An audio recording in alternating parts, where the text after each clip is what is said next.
അമ്മച്ചിയുടെ നവതി ആഘോഷത്തിൻ്റെ കാഴ്ചകളാണ് കേട്ടോ ഇപ്പോൾ കാണുന്നത്. കേക്ക് കട്ടിയിലാണ്, പ്രെയർ കഴിഞ്ഞു.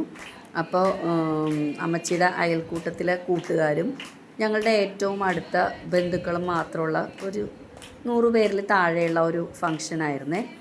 അതുകൊണ്ടാണ് വീട്ടിൽ തന്നെ വെച്ച് നടത്തിയത്. സീമയുടെ വീട്ടിലാണ് ഇപ്പോൾ അമ്മച്ചി നിൽക്കുന്നത്. ഞാനും അമ്മച്ചിയും കൂടി ഞങ്ങളുടെ വീട്ടിലായിരുന്നു. അപ്പോൾ സീമയ്ക്ക് ട്വിൻസ് വന്നപ്പോഴേക്കും സീമയുടെ വീട്ടിലേക്ക് അമ്മച്ചിനെ കൊണ്ടുപോയി. അങ്ങനെ ഇപ്പോൾ ആരോഗ്യ പ്രശ്നങ്ങളൊക്കെ അങ്ങനെ പഴയതുപോലെ ആരോഗ്യം ഇല്ലാത്തത് കൊണ്ട് സീമയുടെ അടുത്ത് തന്നെയാണ് അമ്മച്ചി നിൽക്കുന്നത്. അപ്പോൾ കേക്ക് കട്ട് ചെയ്ത്, അമ്മച്ചിക്ക് വലിയ താല്പര്യമില്ലാത്ത കേക്കാണ് ക്രീം കേക്ക്. പ്ലം കേക്കാണ് അമ്മച്ചിക്ക് കൂടുതൽ ഇഷ്ടം. അപ്പോൾ ഇത്തിരിശ കൊടുത്താൽ മതി എന്നാണ് എല്ലാവരോടും പറയണത്. അങ്ങനെ അമ്മച്ചിയും കേക്ക് ഞങ്ങൾക്ക് എല്ലാവർക്കും തന്ന് അമ്മച്ചിയുടെ അയൽക്കൂട്ടത്തിലെ കൂട്ടുകാർ ചേച്ചിമാരെല്ലാവരും കൂടി പൊന്നാട അണിയിച്ച്.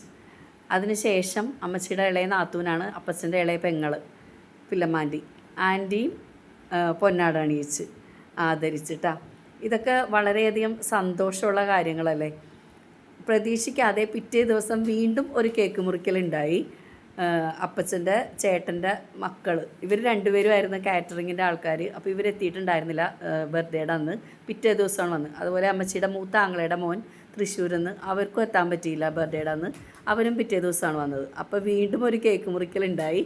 അപ്പോൾ എല്ലാവരും കൂടിയുള്ള സന്തോഷം അമ്മച്ചി പ്രതീക്ഷിക്കാതെ പിന്നെ അങ്ങനെ ഒരു സന്തോഷം കിട്ടിയത്. ലണ്ടനിൽ നിന്ന് ചേട്ടൻ്റെ മോളും വിളിച്ച് അവൾക്കും കാണണം എന്ന് പറഞ്ഞ് ഈ കേക്ക് കട്ടിങ്ങിൽ അവളും പങ്കുചേർന്നു. അങ്ങനെ വളരെ സന്തോഷത്തോടു കൂടി അപ്പോൾ എല്ലാവരും കൂടെ അവർ ഏതായാലും അവിടെ നിന്ന് ദൂരെ നിന്ന് വന്നതല്ലേ. അപ്പോൾ ഒരു ഫാമിലി ഫോട്ടോയൊക്കെ എടുത്ത് ചേട്ടൻ അവിടെ നിന്ന് ചെയ്യിച്ചുകൊണ്ട് വന്നതാണ്. അമ്മച്ചിയുടെ ഒരു പഴയ ഫോട്ടോ വെച്ചിട്ട് ഒരു ലാമ്പ് ഉണ്ടാക്കി കൊണ്ടുവന്നതാണ്. എങ്ങനെയുണ്ട്?